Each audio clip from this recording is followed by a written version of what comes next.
যেভাবে অন্যায় সংগঠিত করছে তৃণমূল প্রতিটা স্তরে, সে তৃণমূল ভয় পেয়ে গেছে।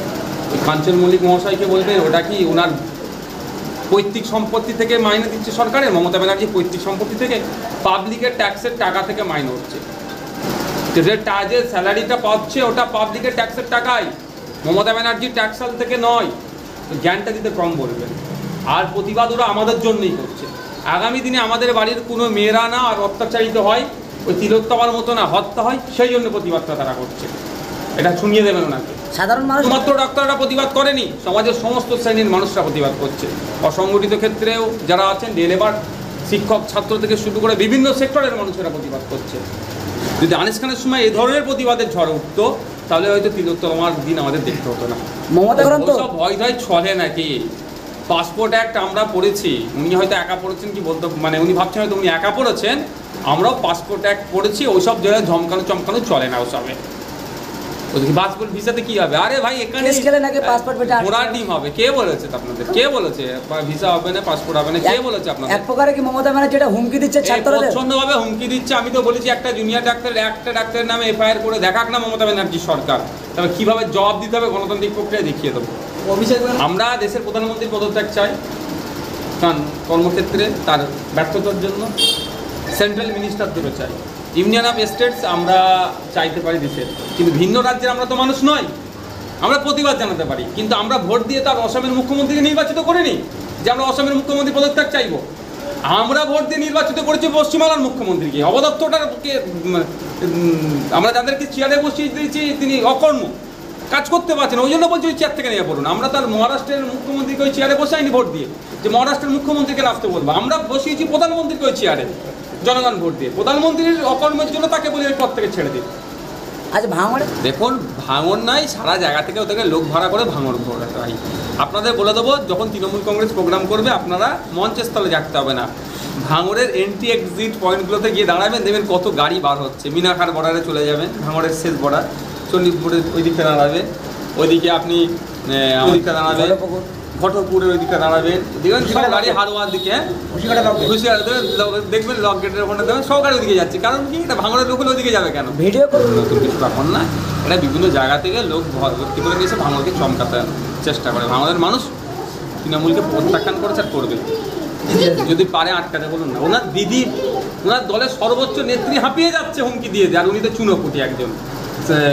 এর ভাষায়, ন্যাশনাল হিউম্যান রাইটস কমিশনের ভাষায় নটোরিয়াস ক্রিমিনাল উনি একজন। উনি কী করবেন? ওনাকে আগামী দিনে ওনার কোথায় অবস্থান হবে সেটা ওনাকে ভাবতে বলুন। ব্যাপারটা হচ্ছে যেভাবে অন্যায় সংগঠিত করছে তৃণমূল প্রতিটা স্তরে, আর বাংলার বিভিন্ন সেক্টরের মানুষজন যারা প্রতিবাদ করছে, তৃণমূল ভয় পেয়ে গেছে। এই জন্য কে কী ভাষায় আক্রমণ করছে প্রতিবাদীদেরকে ওরা খুঁজে পাচ্ছে না। মমতা ওই কাঞ্চন মল্লিক মহাশয়কে বলবেন ওটা কি ওনার পৈতৃক সম্পত্তি থেকে মাইনে দিচ্ছে সরকারের? মমতা ব্যানার্জি পৈতৃক সম্পত্তি থেকে, পাবলিকের ট্যাক্সের টাকা থেকে মাইনে হচ্ছে। এটা বলবেন ওনাকে। যে স্যালারিটা পাচ্ছে ওটা পাবলিকের ট্যাক্সের টাকাই, মমতা ব্যানার্জির ট্যাক্সাল থেকে নয়। জ্ঞানটা দিতে কম বলবেন। আর প্রতিবাদ ওরা আমাদের জন্যই করছে। আগামী দিনে আমাদের বাড়ির কোনো মেয়েরা না আর অত্যাচারিত হয়, ওই তিলোত্তমার মতো না হত্যা হয়, সেই জন্য প্রতিবাদটা তারা করছে। এটা শুনিয়ে দেবেন ওনাকে। সাধারণ মানুষরা এক প্রকারে একটা কথা, শুধুমাত্র ডাক্তাররা প্রতিবাদ করেনি, সমাজের সমস্ত শ্রেণীর মানুষরা প্রতিবাদ করছে। অসংগঠিত ক্ষেত্রেও যারা আছেন, লেবার, শিক্ষক, ছাত্র থেকে শুরু করে বিভিন্ন সেক্টরের মানুষেরা প্রতিবাদ করছে।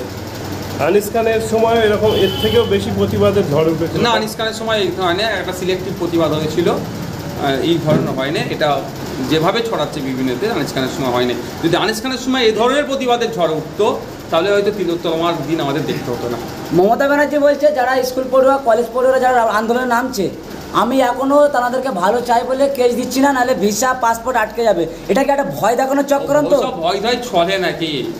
পাসপোর্ট অ্যাক্ট আমরা পড়েছি, উনি হয়তো একা পড়েছেন কি বলতে, মানে উনি ভাবছেন হয়তো উনি একা পড়েছেন, আমরাও পাসপোর্ট অ্যাক্ট পড়েছি। ওইসব জায়গায় ঝমকানো চমকানো চলে না ওসবে। ওদিকে পাসপোর্ট ভিসাতে কি হবে? আরে ভাই এখানে ঘোড়ার ডিম হবে। কে বলেছে আপনাদের? কে বলেছে ভিসা হবে না, পাসপোর্ট হবে না? কে বলেছে আপনাদের? এক প্রকারে কি মমতা ব্যানার্জি যেটা হুমকি দিচ্ছে ছাত্রদের? প্রচন্ডভাবে হুমকি দিচ্ছে। আমি তো বলেছি একটা জুনিয়র ডাক্তার, একটা ডাক্তারের নামে এফআইআর করে দেখাক না মমতা ব্যানার্জি সরকার, তবে কিভাবে জবাব দিতে হবে গণতান্ত্রিক প্রক্রিয়ায় দেখিয়ে দেবো। অভিষেক ব্যানার্জি বলছে বিহার, উত্তরপ্রদেশ এরকম 4টে রাজ্য আছে, সেখানকার মুখ্যমন্ত্রীর পদত্যাগ চাইবে, তারা বাংলার মুখ্যমন্ত্রীর পদত্যাগ চাইবে। আমরা দেশের প্রধানমন্ত্রীর পদত্যাগ চাই, কারণ কর্মক্ষেত্রে তার ব্যর্থতার জন্য। সেন্ট্রাল মিনিস্টার দুটো চাই। ইউনিয়ন অফ স্টেটস আমরা চাইতে পারি দেশের, কিন্তু ভিন্ন রাজ্যের আমরা তো মানুষ নয়, আমরা প্রতিবাদ জানাতে পারি। কিন্তু আমরা ভোট দিয়ে তার অসমের মুখ্যমন্ত্রীকে নির্বাচিত করিনি যে আমরা অসমের মুখ্যমন্ত্রী পদত্যাগ চাইব।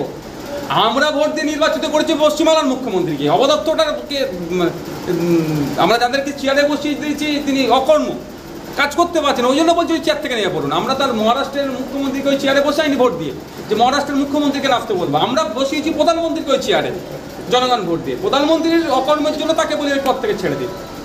আজ ভাঙড়ে কোনো এক জায়গায় তৃণমূল কংগ্রেসের মিছিল হয়েছে, সেই মিটিংয়ে ক্যানিং বিধানসভা ও খারুয়ালা বিধানসভা, একাধিক বিধানসভা থেকে হাড়োয়া বিধানসভা থেকে আনা হয়েছে লোক, কিন্তু তারপরে কি এই তিলোত্তমার বিচার নিয়ে ভাঙড়ে লোক খুঁজে পাওয়া যাচ্ছে না তৃণমূল কংগ্রেসের, কি বলবেন? দেখুন, ভাঙড় নাই, সারা জায়গা থেকে ওদেরকে লোক ভাড়া করে ভাঙড় ঘোরাতে হয়। আপনাদের বলে দেবো, যখন তৃণমূল কংগ্রেস প্রোগ্রাম করবে আপনারা মঞ্চের স্থলে রাখতে হবে না, ভাঙড়ের এন্ট্রি এক্সিট পয়েন্টগুলোতে গিয়ে দাঁড়াবেন, দেখবেন কত গাড়ি বার হচ্ছে। মিনাখার বর্ডারে চলে যাবেন, ভাঙড়ের শেষ বর্ডার, চণ্ডীপুরের ওই দিকটা দাঁড়াবে। ওইদিকে আপনি আমাদের ভাঙড়ের শেষ মাথাটা বলুন না, জামিনগাছি ওই দিকটা দাঁড়াবে, ঘটকপুরের ওই দিকটা দাঁড়াবেন, দেখবেন সব গাড়ি হাড়োয়ার দিকে, দেখবেন লক গেটের ওখানে দেবেন, সব গাড়ি ওদিকে যাচ্ছে। কারণ কি, এটা ভাঙড়ের লোক ওদিকে যাবে কেন? ভিডিও করতে গেলে সাংবাদিকদেরকে বাধা দেওয়া হয়, সেই অনেক বাইরের গাড়ি আসে। এইটা তো নতুন কিছু ব্যাপার না, এটা বিভিন্ন জায়গা থেকে লোক ভর্তি করে নিয়েছে ভাঙড়কে চমকাতে চেষ্টা করে। ভাঙড়ের মানুষ তৃণমূলকে প্রত্যাখ্যান করেছে আর করবে।